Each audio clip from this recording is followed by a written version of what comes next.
CRPF pensioners ഫോറത്തിന്റെ 11ാമത് സംസ്ഥാന വാർഷിക സമ്മേളനവും കുടുംബയോഗവും ഏറ്റുമാനൂർ വ്യാപാര ഭവൻ ഓഡിറ്റോറിയത്തിൽ നടന്നു.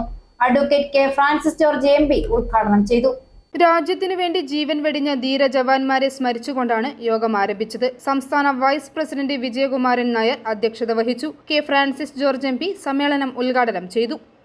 അങ്ങനെയുള്ള സ്ഥലങ്ങളിൽ നമ്മുടെ രാജ്യത്തിൻ്റെ ഐക്യത്തിനും അഖണ്ഡതയ്ക്കും അതുപോലെ ജനങ്ങളുടെ സംരക്ഷണത്തിനും വേണ്ടി പ്രശ്നബാധിത മേഖലകളിൽ സ്വന്തം ജീവൻ അവഗണിച്ച് അതുപോലും കരുതാതെ സേവനം ചെയ്യുന്ന ഒരു വിഭാഗമാണ് ഈ CRPF എന്ന് പറയുന്ന സേനയിൽപ്പെട്ട അംഗം.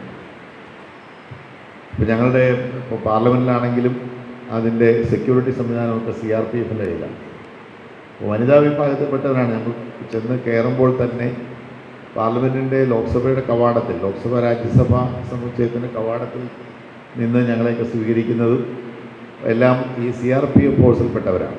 അവിടെ മലയാളികളായിട്ടുള്ളവരുണ്ട്. ഇന്നലെയും ഞങ്ങൾ ഇന്നലെ സമ്മേളനം കഴിഞ്ഞ് ബജറ്റ് സമ്മേളനം കഴിഞ്ഞ് പിരിഞ്ഞു പോരുന്ന സമയത്ത് അവിടെ ഡ്യൂട്ടിയിലുണ്ടായിരുന്ന മലയാളിയായ ഒരു പെൺകുട്ടിയാണ്.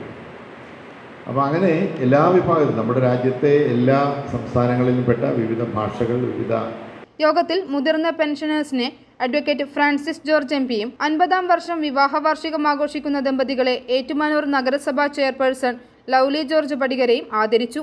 Councillor Rashmi Shyam, retired deputy commandant CRPF Thomas Varghese എന്നിവർ ആശംസകൾ അർപ്പിച്ച് സംസാരിച്ചു. സംസ്ഥാന ജനറൽ സെക്രട്ടറി ജോർജ് CV 2024-25 വർഷത്തെ പ്രവർത്തന റിപ്പോർട്ടും സംസ്ഥാന ട്രഷറർ സത്യപാൽ KJ സംഘടനയുടെ വരവ് ചെലവ് കണക്കുകളും അവതരിപ്പിച്ചു. തുടർന്ന് തോമസ് വർഗീസ് വരണാധികാരിയായി പുതിയ ഭാരവാഹികളുടെ തെരഞ്ഞെടുപ്പും നടന്നു.